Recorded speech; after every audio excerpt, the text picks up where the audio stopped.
اب یہ بھی جان لیجیے، جو میں نے شعر بارہا آپ کو سنایا ہے، اس حقیقت کو آج سے سینکڑوں سال پہلے کس خوبصورتی سے شیخ سعدی نے بیان کیا۔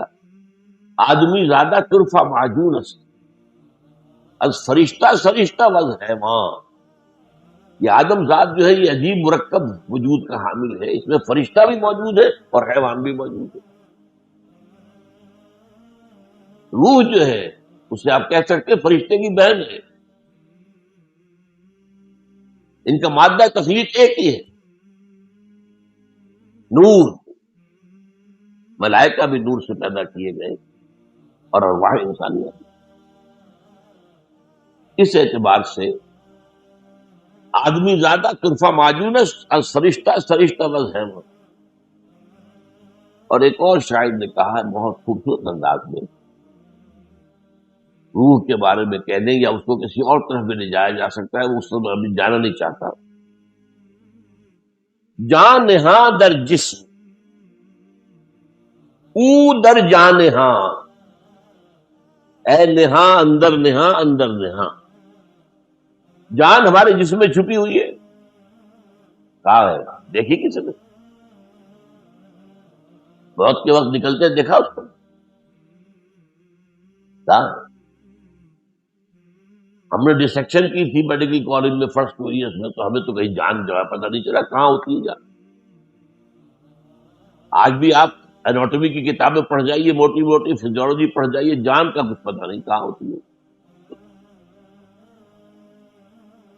جان صرف ایک کیفیت کا نام ہے، اور اس کا جسم سے علیحدہ کوئی تصور ہی نہیں، کوئی وجود ہی نہیں۔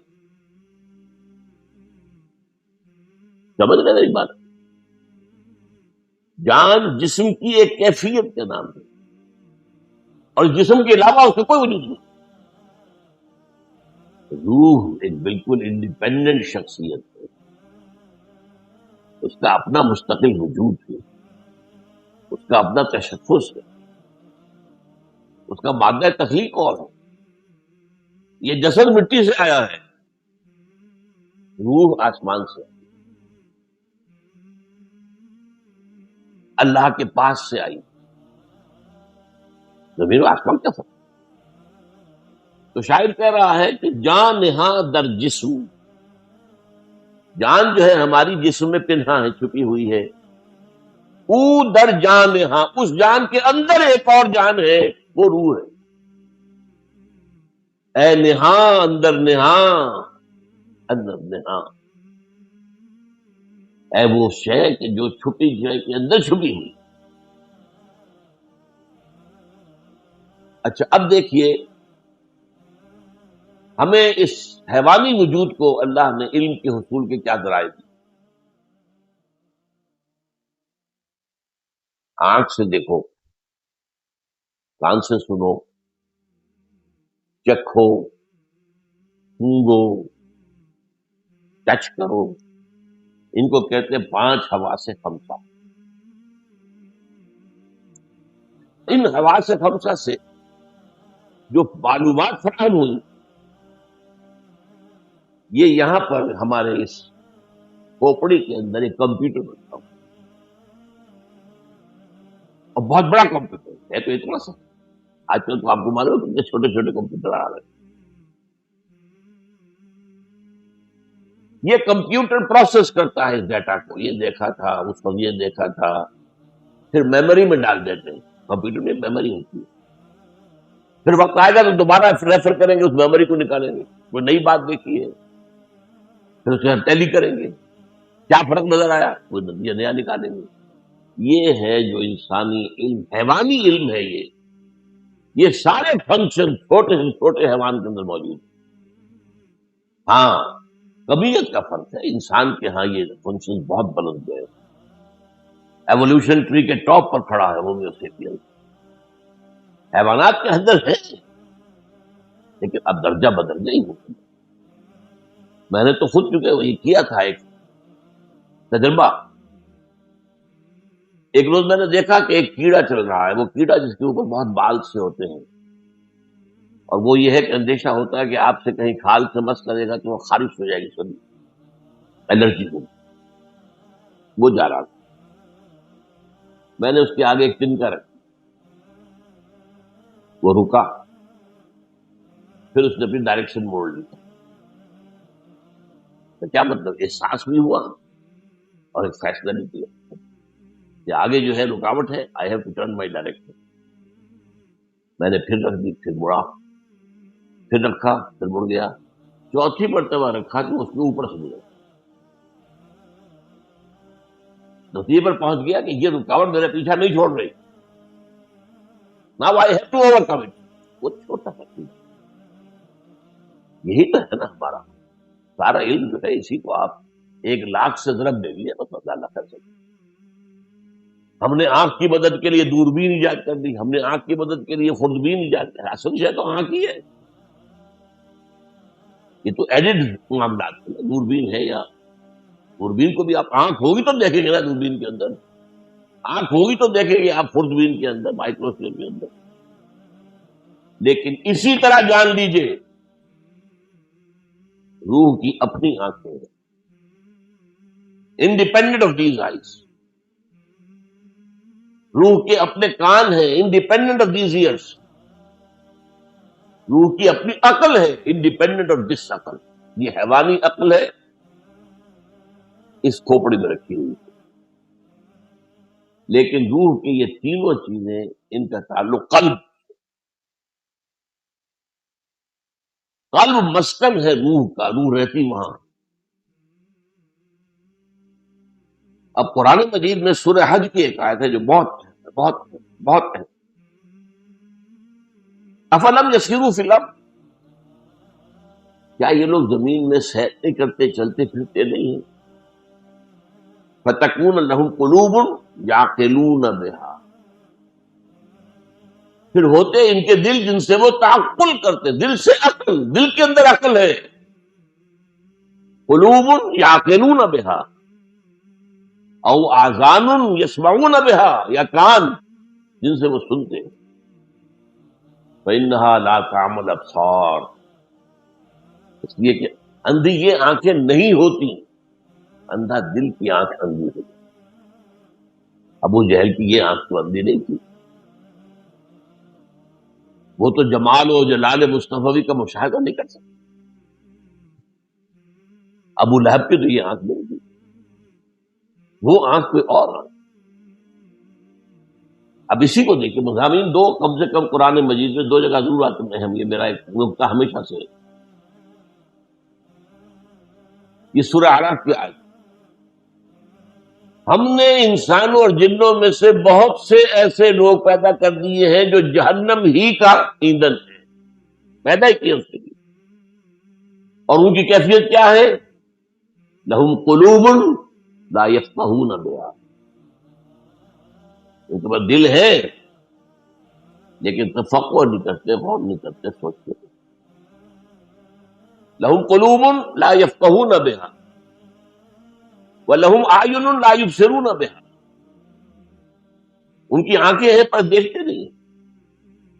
وَلَهُمْ آذَانٌ لَا يَسْمَعُونَ بِهَا، ان کے کان ہیں لیکن سنتے نہیں۔ أُولَٰئِكَ كَالْأَنْعَامِ بَلْ هُمْ أَضَلُّ، وہ تو چوپایوں کے مانند ہیں بلکہ ان سے بھی گئے۔ دیکھیے یہ آنکھیں میری بھی ہیں تو گدھے کی بھی ہیں، کتے کی بھی ہیں، گھوڑے کی بھی ہیں، بلی کی بھی ہیں۔ بعض سے حیوانوں کی آنکھیں ہم سے بہت تیز ہیں، بہت سے حیوان اندھیرے میں بھی دیکھتے ہیں، ہم نہیں دیکھ سکتے۔ یہ جو عقاب قسم کے جو ہے پرندوں کے اندر شکاری، ان کی اتنی نگاہ تیز ہے، بہت بلندی سے زمین پر پڑی ہوئی سوئی کو بھی دیکھتے۔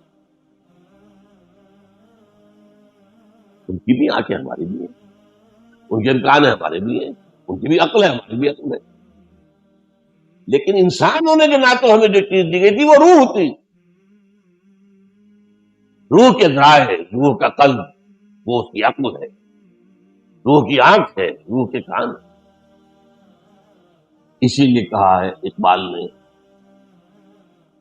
دم چیست قیامت شنیدی نہ شنیدی، دیکھو تم جب سانس لیتے ہو یہ کیا ہے، یہ ایک پیغام ہے، تم سنتے ہو کہ نہیں سنتے؟ ہر سانس بتا رہا ہے اس کے ساتھ وابستہ ہے زندگی. یہ جب بند ہوا دم چیز قیامس شنیدی نہ شنیدی در خاک کے تو یک جلوہ آمیخت نہ دیدی. تیری مٹی ہی میں ایک جلوہ بھی ہے، نور بھی ہے، دیکھتے نہیں ہو. دیدن دیگر آموز سنیدن دیگر آموز. اور دیکھنا سیکھو. اس آنکھ سے دیکھنا تو کتے کو بھی آتا ہے، بلے کو بھی آتا ہے، وہ بھی دیکھ لیتا ہے کار آ رہی ہے بچہ کا. دیدن دیگر آموز، انسان کا دیکھنا دیکھو اور وہ ہوگا روح کا. انسان کا سننا سنو اور وہ ہوگا روح کا سنو. اب اگلی بات سمجھیے، یہ جو دو وجود ہیں ان کی سورسز ایبسولوٹلی ڈفرنٹ اینڈ بلکہ یہ سمجھیے متضاد. حیوانی وجود اور وجود کے معنی جسم جمع جان، ان کا بریکٹ کر دیجیے، دو الگ الگ چیزیں نہیں ہیں. وہ مٹی سے بنے اور یہ وہ نقطہ ہے جو سائنس اور مذہب میں متفق علیہ ہے. سائنس بھی یہی کہتی ہے اور اللہ کی کتاب بھی یہی کہتی ہے. روح اس کا اس خاک سے کوئی تعلق نہیں. وہ عالم امر سے آئی ہے، بلندیوں سے آئی ہے، وہ امر رب ہے، وہ اللہ کے پاس سے آئی ہے. زمین و آسمان کا فرق. اب اس کے دو تقاضے ضمنی طور پر سمجھیے. ہمارے جسد حیوانی کو جو طاقت چاہیے وہ اس کے لیے جو غذا چاہیے کہاں سے آتی ہے؟ جہاں سے جسد حیوانی آیا. دھوپ آ گئی، چاول آ گئے، سبزیاں آ گئی. بکری کا گوشت کھایا تھا تو بکری کو نے کیا کھایا تھا؟ بیری کے پتے کھائے تھے اور کوئی گھاس پات کھایا تھا. The ultimate source. روح کو بھی ضرورت ہے انرجی. اس کا تغذیہ اور تقویت کلام ربانی سے ہے. یہ روح ربانی ہے اور اس کی غذا کلام ربانی. نمبر 3، ان دونوں کے رجحان ایک دوسرے سے بالکل متضاد ہیں. جسم جہاں سے ہے اسی کی طرف جھکنا چاہتا ہے. زمینی مفادات، زمینی لذتیں، عالم سفلی کی چیزیں، انہی میں مگن، انہی کے اندر مگن، انہی کی طلب میں زندگی ہے، انہی میں بھاگ دوڑ ہے. روح کا رجحان اللہ کی طرف. وہ جو ہم نے آیت پڑھی روزے اور رمضان کے ذکر میں، وَإِذَا سَأَلَكَ عِبَادِي عَنِّي فَإِنِّي قَرِيبٌ. آپ سوچتے رہیے کہ آخر یہ سادھو لوگ کیا کرتے تھے جا کر کئی کئی سال تک برف سے ڈھکی ہوئی چوٹیوں پہ یہ تپسیا کے لیے کرتے تھے. ہمارے یہاں بھی اولیاء اللہ نے صوفیاء نے بڑی بڑی ریاضتیں کی، بہت بڑی بڑی ریاضتیں. کس کی طرح؟ اللہ کا قرب کرا. یہ اصل میں یہ روح جو ہے یہ اللہ کا قرب ہے. اور عربی زبان کا ایک مقولہ ہے بڑا پیارا، کل شیء یرجع الی اصلہ. ہر شے اپنی اصل کی طرف لوٹتی ہے. جسم یہاں سے آیا تو یہی جائے گا. منہا خلقناکم وفیہا نعیدکم ومنہا نخرجکم تارۃ اخرى. روح انا للہ وانا الیہ راجعون. روح زمین میں دفن نہیں ہوتی، نہ یہ زمین کی شہ نہ زمین میں جائے گی. اب دیکھیے میں نے ایک آیت تو آپ کو سنائی، یسألونک عن الروح، سورہ بنی اسرائیل کی. اے نبی یہ لوگ آپ سے روح کے بارے میں پوچھتے ہیں. قل الروح من امر ربی وما اوتیتم من العلم الا قلیلا. اے نبی ان سے کہہ دیتے روح میرے رب کا امر ہے، لیکن تمہیں علم میں سے سوائے تھوڑے حصے کے کچھ نہیں ملا. تمہارے لیے خاص طور پر ان بحثوں میں الجھنا صحیح نہیں ہے. یہ بات سمجھ لیجئے، یہ ابدی قاعدہ نہیں ہے. قرآن مجید کا اولین مخاطب جو طبقہ تھا، جو قوم تھی، وہ فلسفی نہیں تھی، پڑھی لکھی نہیں تھی، وہ تو امی، ان پڑھ، کوئی کتاب نہیں تھی. ان کو اس طرح کے جھمیلوں میں قرآن نے ڈالے، ان گہرائیوں کی طرف.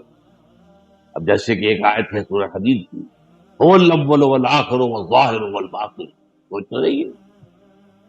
امام راضی کھڑا ہوا ہے، معلوم ہوتا ہے کہ سخت دہشت زدہ ہے مقصد. اعلم ان هذا المقام مقام غامض عمیق مہیب، جان لو یہ مقام ہوشیار کہ رہ برد میں تیز قدم را، ہوشیار ہو جاؤ کہ اس وقت تمہارا قدم جو ہے تلوار کی دھار پر ہے. یہ آیت وہ ہے. عام ہمارے مفسرین گزر جاتے ہیں اور عوام کب سمجھیں گے؟ تو یہ بات سمجھ لیجئے کہ روح ہے، لیکن اس کی تفسیر قرآن نے نہیں بتائی. البتہ وہ اشارات ہیں سوچنے والوں کے لیے ہے. سب سے پہلا اشارہ کیا ہے؟ اس روح انسانی کو اللہ نے اپنی ذات سے منسوب کی. اس سے بڑی بات کیا ہوگی؟ دو آیتیں میں نے آپ کو سنائی ہیں، سورہ حجر 14ویں پارے میں، اور سورہ صاد 23ویں پارے. وَإِذْ قَالَ رَبُّكَ لِلْمَلَائِكَةِ إِنِّي خَالِقٌ بَشَرًا مِنْ صَلْصَالٍ مِنْ حَمَإٍ مَسْنُونٍ. اور یاد رکھو جب کہ کہا تھا تیرے رب نے صلی اللہ علیہ وسلم فرشتوں سے، میں سنے ہوئے گارے سے جو خشک ہو کر کھنکھنا رہا ہے ایک بشر بنانے والا. اب عجیب نوٹ کیجئے، قرآن نے 6-7 الفاظ استعمال کیے. تراب مٹی، تین مٹی اور پانی کو ملا دیں گارا بنا، وہ بھی تین ہے. تین لازم، وہ تغاری جو آپ نے گارے کی بنائی تھی تھوڑی سی توڑی ڈال دیجئے، اس میں ڈھیر اٹھے گا. کچے گھر جو ہے لیپے جاتے ہیں پوتے جاتے ہیں اس گارے سے، تو جب لیس اٹھتا ہے تبھی تو پلسٹر کھا ہی رہتا، ورنہ وہ پلسٹر پھٹ جائے گا. عام گارا تو نہیں کر سکتا. پھر وہ پڑا رہے تو اس میں سڑانگ پیدا ہو جائے گی، بدبو آئے گی. پھر اگر سوکھ گیا کھنکھنانے لگے گا. یہ 6 الفاظ ہیں. من تراب، من طین، من تین لازب، من حمأ مسنون، من صلصال کالفخار، من صلصال من حمأ مسنون. اب یہاں دیکھیں، یہاں بھی 2 الفاظ آئے. سورہ ہجر میں نے بتا دیا خالق بشرا من صلصال من حمأ مسنون. سورہ صاد میں فرمایا وَإِذْ قَالَ رَبُّكَ لِلْمَلَائِكَةِ إِنِّي خَالِقٌ بَشَرًا مِنْ طِينٍ.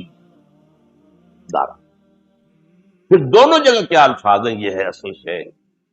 فَإِذَا سَوَّيْتُهُ وَنَفَخْتُ فِيهِ مِنْ رُوحِي فَقَعُوا لَهُ سَاجِدِينَ. تو جب میں اسے تیار کر دوں اور پھر اپنی روح میں سے اس میں پھونک دوں تو گر پڑنا اس کے سامنے سجدے. یہ ہے اس روح انسانی کی نسبت. اب یہاں علماء احتیاط کرتے ہیں کہ آپ یہ نہ کہ یہ اللہ کی روح ہے، اللہ کی روح میں سے، اللہ کی شان کے یہ شایان شان نہیں ہے کہ اس میں سے کوئی چیز نکلے. حالانکہ یہ بات صحیح نہیں ہے. کلام بھی تو اللہ کے ذات میں سے نکلتا ہے، کہاں سے نکلتا ہے؟ قرآن اللہ کا کلام کہاں سے نکلا؟ خرج من ایل، ایک حدیث میں الفاظ آئے خرج من ایل. اللہ تعالیٰ کی خدمت میں تحفہ اس سے بہتر کوئی پیش نہیں کیا جا سکتا جو خود اس کے اندر سے برآمد ہوا. قرآن پڑھو کھڑے ہو کر قرآن کے ساتھ سناؤ اللہ، جیسے اللہ کے رسول کہتے تھے فرمائش کرتے ہوئے سناؤ قرآن. اور عبداللہ ابن مسعود کہتے ہیں میں نے کہا حضور میں آپ کو سناؤں، آپ پر تو قرآن نازل ہوا ہے. فرمایا ہاں لیکن مجھے دوسروں سے سن کر کچھ اور ہی نظمت ہے. اللہ بھی سنے گا. حدیث میں ہے قیامت کے دن جو عالم باعمل ہوگا جو اللہ کے دین کی شرطوں کو پورا کرتا ہوگا اور پھر اور بہت اچھا خوش رہانکاری بھی ہوگا، اللہ فرمائیں گے قرات کرتے رہو کرتے رہو کرتے رہو، جب تک کرتے رہو گے تمہارے درجے بلند سے بلند تر ہونا ہے۔ فإنی خالق بشرا من صلصال من حمأ مسنون، یا انی خالق بشرا من طین فإذا سویتہ ونفخت فیہ من روحی فقعوا له ساجدین۔ تو یہ کہتے ہیں علماء کہ یہ اس روح کی عظمت کو ظاہر کرنے کے لیے اللہ نے اس کو اپنی ذات کی طرف نسبت دے دی ہے۔ یہ اللہ کی روح میں سے کوئی روح نہ سمجھو، اللہ کی ذات کا تجزیہ نہیں ہو سکتا کہ اس میں سے کوئی چیز، احتیاط کا راستہ جو ہے کوئی بہتر ہوتا ہے۔ اب دیکھیے کہ یہ جو بدقسمتی سے ہمارا جو موجود جدید جو دینی فکر ہے، جو اپنی جگہ پر بعض اعتبارات سے بہت قیمتی ہے،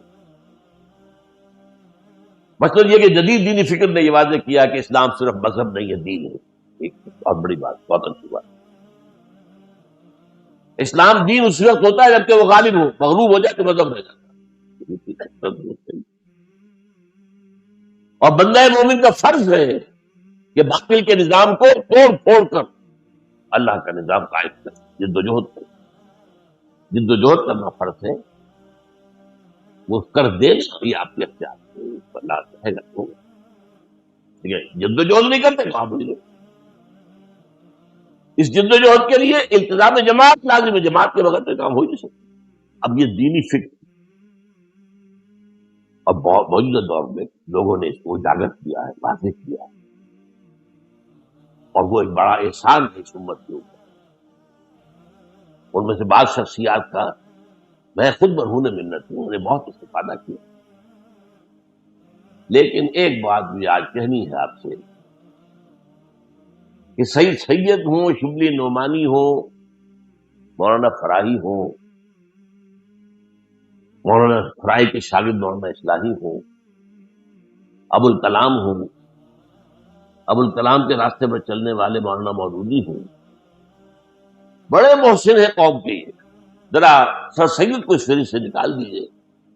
ویسے قومی تو میں آپ کو بتا چکا وہ بھی محسن قومی سطح پر، یہ لوگ دینی سطح پر نہیں محسن، لیکن دینی فکر جو ہے اگر کامل ہے تو وہ صرف ایک شخص کا ہے، اور وہ علامہ اقبال۔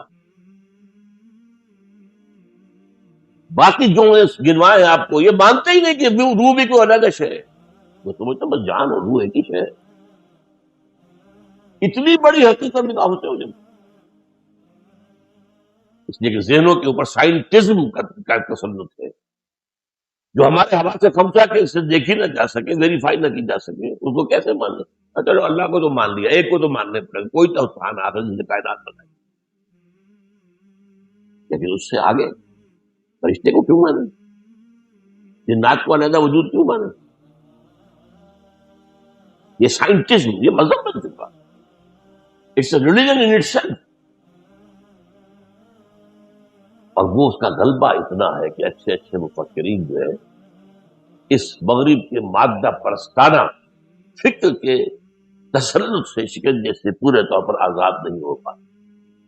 اب میں آپ کو وہ چیزیں بتا رہا ہوں جو میں نے کہا ہے، اگر نہ مانا جائے کہ روح جو ہے ایک علیحدہ جداگانہ تشخص کی حامل شے ہے، تو بہت سی باتیں سمجھ میں نہیں آتی قرآن۔ ایک جس کا ذکر میں پہلے بھی کر چکا ہوں، یہ عہد الست کب ہوا تھا، کس نے کیا؟ الست بربکم قالوا بلا، ظاہر بات ہے ارواح نے کیا، جسد تو صحیح نہیں، اور تمام انسان ایک جگہ تو جمع ہو ہی نہیں سکتے تھے، اس پہ نسل بعد نسل انسان دنیا میں آئیں گے نا، آدم کے پھر 3 بیٹے یا 3 بیٹے ہوں گے، پھر ان کے بیٹے ہوں گے، پھر ان کے بیٹے ہوں گے، پھر ان کے بیٹے ہوں گے، قیامت تک جو ہے وار بھر ہاں انسان آ جائیں گے، لیکن وہ ایک وقت میں تو جمع نہیں ہو سکتے، ہاں ہوں گے ایک دن، اور وہ قیامت کا دن ہے، وہاں پھر جمع ہو جائے گا سب نے، یا پھر وہ اس الست میں عہد الست کے اور جمع سے۔ اب یہی وہ چیز ہے جو میں نے ابھی آیت آپ کو سنائی، اس سے سورہ اعراف کے اندر ہے۔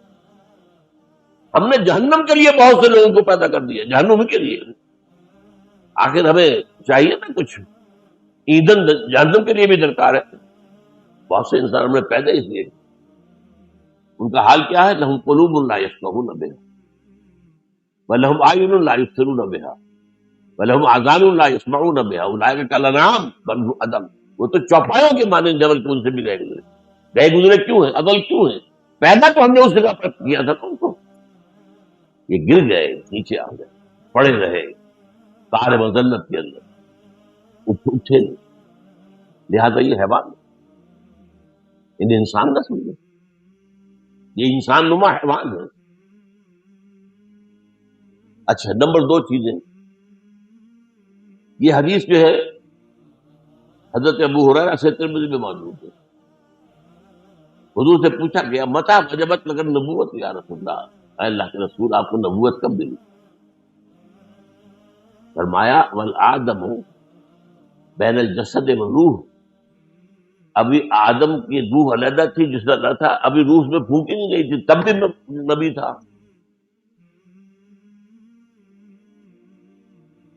کون تھا نبی؟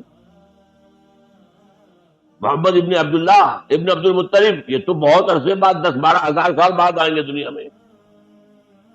ان کی تو ولادت ہوگی آمنہ کے بطن سے اور عبداللہ کے صلب سے. یہ کون سی؟ وہ روح محمدی. اور اسی کو ایک اور حدیث میں نور محمدی کہا گیا. بدقسمتی سے ہمارے ہاں ایک طرف جو بریلوی مکتب فکر کے لوگ ہیں انہوں نے سارا جو ہے ڈیرا ہی لگا رکھا اس پر، اور ایک طرف دوسرے لوگ ہیں وہ اس کا انکار مطلق کرتے. لیکن نفس آیا ہے نور، قرآن کو بھی نور کہا گیا اور جو ہے روح کو بھی نور کہا گیا. روح محمدی، نور محمدی. یہ حدیث جو ہے حضرت جابر بن عبداللہ رضی اللہ تعالیٰ عنہ سے، حدیث کی کتاب مصنف عبد الرزاق اس میں مطلوب ہے. حضرت جابر نے پوچھا حضور اللہ نے سب سے پہلے کس شے کو پیدا کیا؟ بڑے عجیب انداز میں فرمایا نور و نبی کا یا جابر، نور و نبی کا یا جابر، اے جابر تمہارے نبی کے نور. اب اس پر جو ردے چڑھا رکھے ہیں صوفیوں نے، ان کا میں مانتا نہیں ہوں. وہ کہتے ہیں پھر اس نور سے سب ساری دنیا بچ نہیں.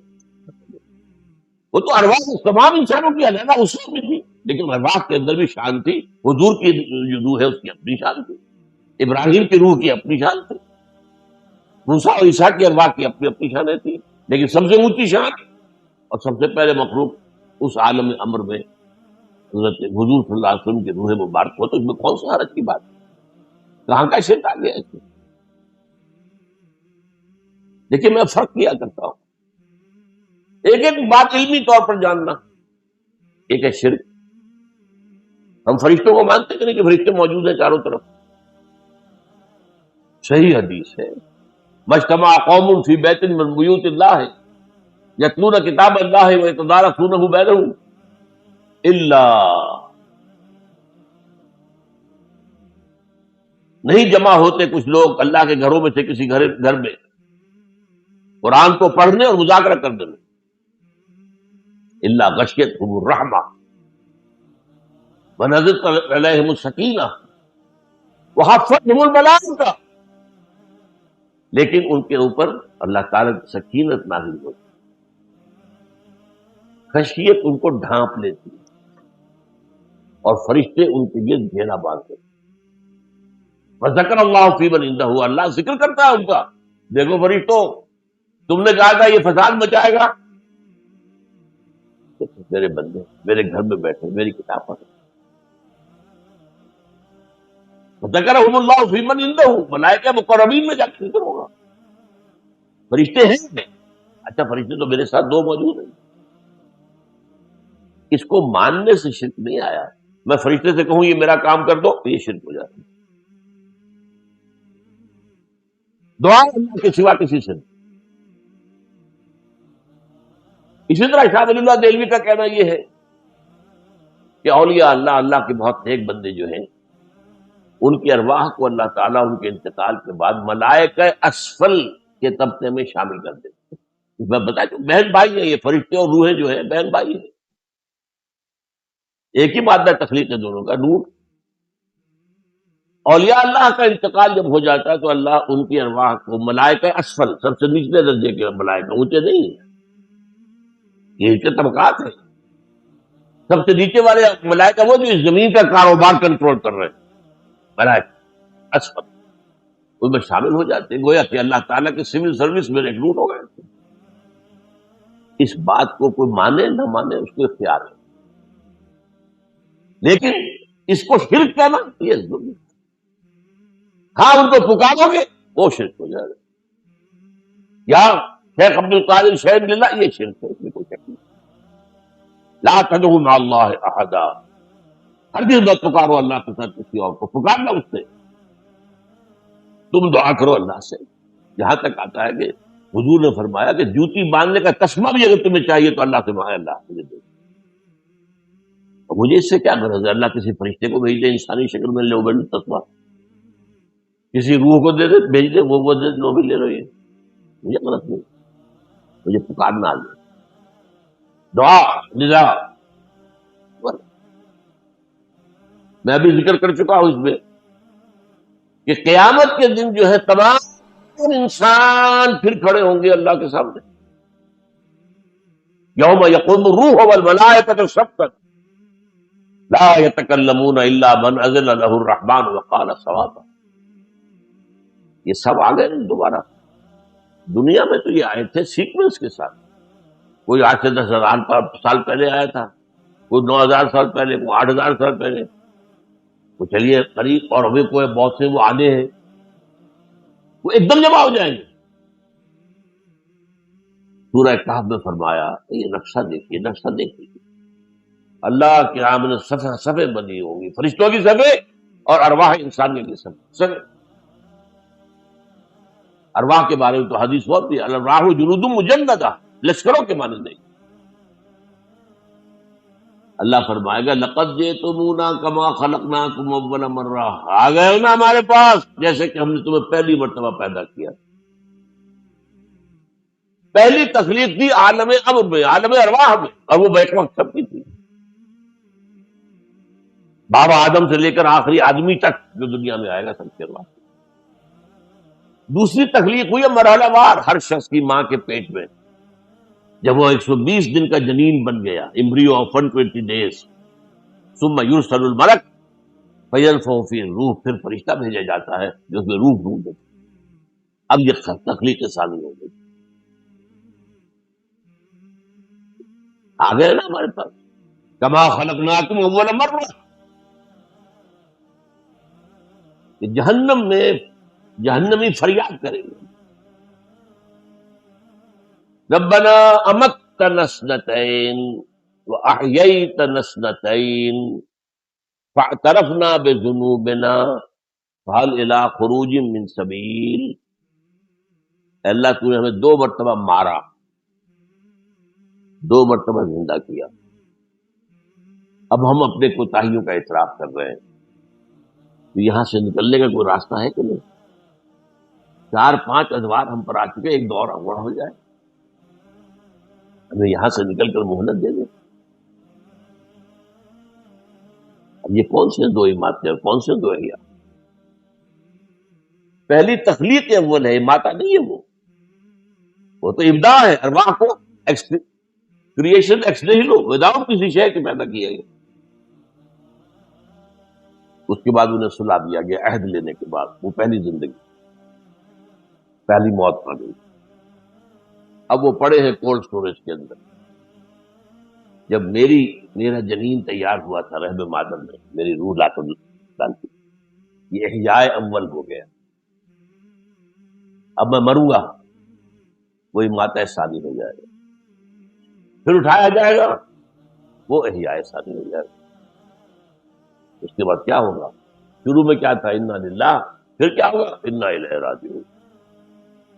اب یہ آیت کیسے سمجھ میں آئے گی اگر یہ معلوم نہ ہو کہ روح اور شے ہے، جان ہے، اور یہ جسم و جان ہے، اس کا مرکب بالکل مختلف ہے. اچھا قرآن میں پھر وہی بات کہ اہم بات کم سے کم 2 دفعہ ضرور آئے گی. سورہ بقرہ کے 30 رکوع میں بھی یہ بات موجود ہے. کیف تکفرون باللہ وکنتم امواتا فاحیاکم ثم یمیتکم ثم یحییکم ثم الیہ ترجعون. یہاں صرف تخلیق کا ذکر نہیں ہے اور پہلی زندگی کا ذکر نہیں ہے، اس کے بعد موت کی شکل میں تھے نا. اس دنیا میں آنے سے پہلے آپ مردہ تھے، معدوم نہیں تھے. ہماری ارواح تھی، سوئی ہوئی تھی. کیف تکفرون باللہ، اللہ کا انکار کیسے کرتے تھے جبکہ تم مردہ تھے. فاحیاکم، یہ احیا جو ہوا ہے پہلا، یہ ماں کے بطن میں تھا. ثم یمیتکم، پھر وہ تمہیں مارے گا، یہ اماتہ ثانی ہو جائے گا. ثم یحییکم، پھر تمہیں زندہ کرے گا. ثم الیہ ترجعون، پھر تم اس میں جب لوٹ آؤ. یہ ہے جو میں کہہ رہا ہوں کہ دین کی تعلیمات کا یہ خفی پہلو ہے، یہ فلسفیانہ پہلو ہے. ان چیزوں کو آج سمجھنا اتنی ضروری ہو گیا ہے کہ بہت سے معاملات میں سائنس بہت آگے نکل گئی.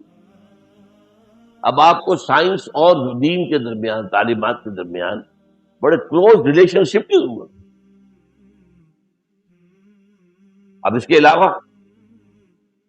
اہم بات، قرآن یہ بھی کہتا ہے لقد خلقنا الانسان فی احسن تقویم، اور پھر کہتا ہے ثم رددناہ اسفل سافلین. کیا مطلب؟ احسن تقویم پر ارواح پیدا کی گئی تھی، تو ملائکہ کی ہم پلہ ہیں. احسن تقویم. پھر اس بیچاری روح کو جو اس عالم بالا کے ناز و نام کی پلی ہوئی پڑی، اس کو لا کر ایک انسان کے بچے کے اس کے جسد میں ڈال دیا گیا. اور انسان کا بچہ کمزور ترین شے ہے دنیا کی، یہ معلوم ہونا چاہیے آپ کو. حیوانات کے بچوں کا کیا ہوتا ہے؟ بکری نے ابھی بچہ دیا، چند منٹ لگیں گے اس کو، وہ ٹانگے ذرا اسی لڑکھڑائے گی، وہ کھڑا چل رہا ہے. بچڑے، کٹے اور جانور، انڈے میں سے نکلا ہے وہ چوزا، بھاگ رہا دوڑ رہا چل رہا، انڈے میں سے بھی نکلتا ہی. یہ جو کمزور ترین انسان کا بچہ، وہ روح لا کر اس میں ڈال دی گئی، باندھ دی گئی. اب اس کا کام یہ ہے کہ اسے جو اس جسم مل رہا ہے اس دنیا کے اندر، اس کے ذریعے سے نیکیاں کمائے تاکہ اپنے مقام پر دوبارہ پہنچ جائے. کسی نے تمہیں پہاڑ پر سے گرا دیا ہے، اب تمہیں چڑھنا پڑے گا. چڑھائی میں محنت لگے گی نا. تمہارا مقام تو بہت بلند، فرشتوں سے بلند، لیکن وہاں سے اب گرا کہاں دیے گئے؟ ظاہر بات ہے فرشتوں سے نیچے جنات ہیں، جنات سے نیچے یہ سارے حیوانات ہیں زمین کے، اور ان میں ایک انسان بھی ہے. میں بتا چکا ہوں آپ کو کہ تمام حیوانات میں ضعیف ترین بچہ وہ انسان کا ہوتا ہے. اتنا وقت لگتا ہے اسے، اس طرح اس کو چلانے کے لیے، اسے چلانا سکھانے کے لیے جو پاپڑ بیلنے پڑتے ہیں، اس کو بولنا سکھانا پڑتا ہے، وہ کس قدر ضعیف. یہ اب دونوں باتیں ٹھیک ہو گئی. اسی طرح قرآن یہ بھی کہتا ہے ظلوم ہے انسان، جہول ہے انسان، خلق حلوہ، بہت جلدی پسند ہے، اجرت پسند ہے، اور بہت ہی تھڑ گرا ہے.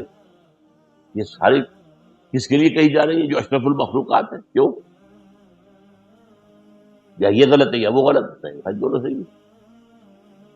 اپنی خلقت کے اعتبار سے ظلوم بھی ہے، جہول بھی ہے، عجول بھی ہے، حلوہ بھی ہے. اپنی فطرت کے اعتبار سے، روح کے اعتبار سے بلند ترین. دونوں چیزیں. اور اسی سورہ احزاب کے اندر یہ جو فرمایا گیا، ہم نے امانت پیش کی آسمانوں پر، زمین پر، پہاڑوں پر، کسی نے اٹھانے کا حوصلہ نہ دکھایا. حملہ الانسان، یہ امانت کون سی؟ یہی روح ربانی. جنات میں نہیں ہے یہ. ویسے جنات کی تخلیق ہم سے بلندر سطح پر ہوئی ہے، آگ سے بنائے گئے، وہ اس کائنات میں بہت دور دور تک جا سکتے ہیں. میرے نزدیک سمائے دنیا تک تو ان کی رسائی ہے، وہ جاتے ہیں. ہمیں تو بڑے بڑے جو ہے میزائل بنانے پڑیں گے، کیا کیا بنانا پڑے گا. ارب ڈالر سے جو ایک مشین بنتی ہے جو جاتی ہے، تو وہ بھی خلا کے ابتدائی جگہوں میں ٹکرے مار کے آ جاتی ہے. کیا کرنا؟ چاند پر اتر کے بڑا کمال کیا. یہ فرشتے یہ جاتے ہیں، یہ تو آسمان کے سمائے دنیا پر جا کر فرشتوں کی سرگوشیاں سنتے ہیں، یسترقون السمع، سنتے ہیں، چرا لیتے ہیں، اور وہاں سے آ کر اپنے کاہن جو زمین پہ بیٹھے ہوئے ہیں، اپنے دلال، ان کو بتاتے ہیں اب یہ ہونے والا ہے، اور وہ اس کے بنا پر پیش گوئی کرتے ہیں، اپنا دھندا چلاتے ہیں۔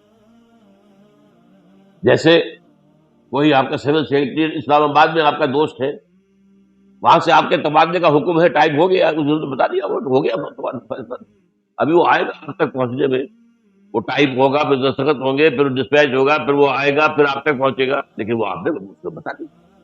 یہ کام جنات کرتے ہیں، یسترقون سب، وہ سنتے ہیں بیٹھے سرگوشی۔ تو یہ، لیکن یہ ظاہر بات ہے کہ اسی لیے تو اس کو عزازیل نامی جن کو جو ہے دھوکہ لگا، انا خیر منہ، میں اس آدمی سے بہتر ہوں، خلقتنی من نار و خلقتہ من طین، اسے اس روح کا علم نہیں تھا، وہ انسان کو صرف گارے سے سمجھ رہا ہے، اور گارا یقیناً کمتر ہے، یہ بات تو غلط تھی اس کی۔